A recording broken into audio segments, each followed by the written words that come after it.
plus tarder, nous appelons le président de la Chambre de commerce et d'industrie de Paris, Pierre Kling. À vous la parole, monsieur.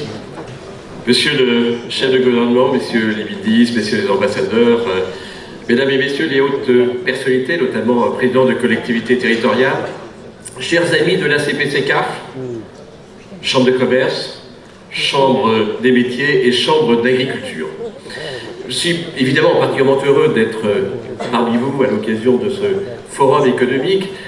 Je suis présent à un double titre, une double qualité.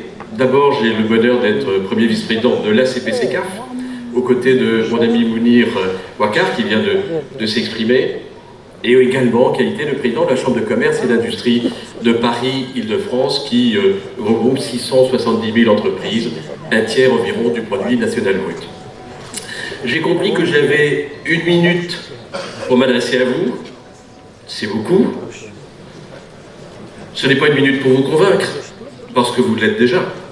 C'est juste 1 minute pour vous transmettre 3 messages qui sont très simples. Intérêt de notre part pour l'Afrique, intérêt de notre part pour le Maroc, intérêt de notre part pour Fez Meknès. Pour l'Afrique, j'ai observé, comme vous peut-être,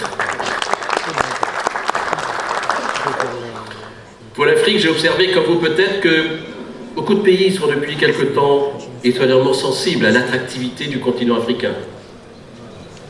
Nous aussi. Je ne doute pas que leur action est totalement dénuée d'arrière-pensée.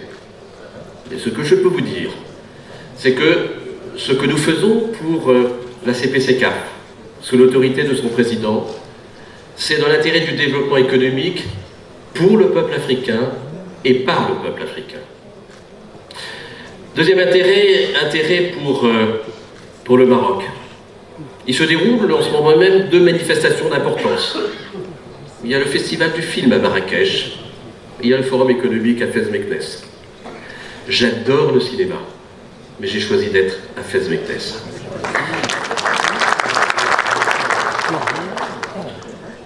Nous entretenons des relations évidemment très suivies, très importantes, avec la Chambre de commerce française, Maroc, et avec les chambres marocaines.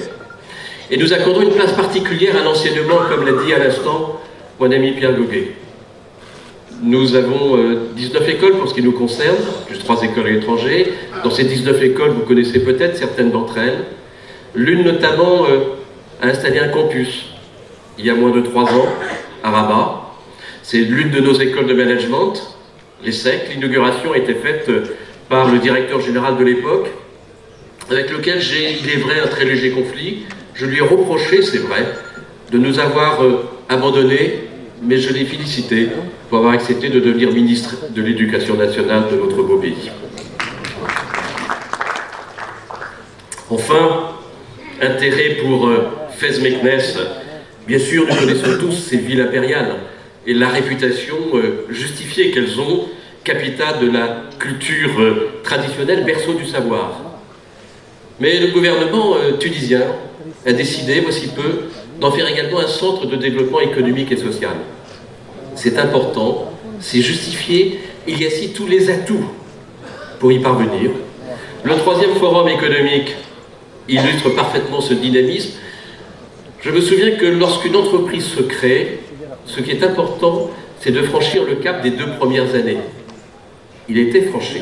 S'il est franchi, ça veut dire qu'on s'inscrit dans une perspective dynamique d'expansion, de développement, de bonheur et de succès. Sachez que nous serons à vos côtés au titre des chambres de commerce, de métiers et d'agriculture pour participer à hauteur de notre compétence et de nos moyens, vous aider à procéder à ce développement économique. Et puis je voudrais terminer bien sûr en félicitant et en remerciant le président de la Chambre de commerce, d'industrie et de services de Fez Meknès, non seulement pour la qualité de son accueil, mais aussi pour la richesse des débats dont je ne doute pas qu'ils se concluront par des actions très concrètes. Je vous remercie.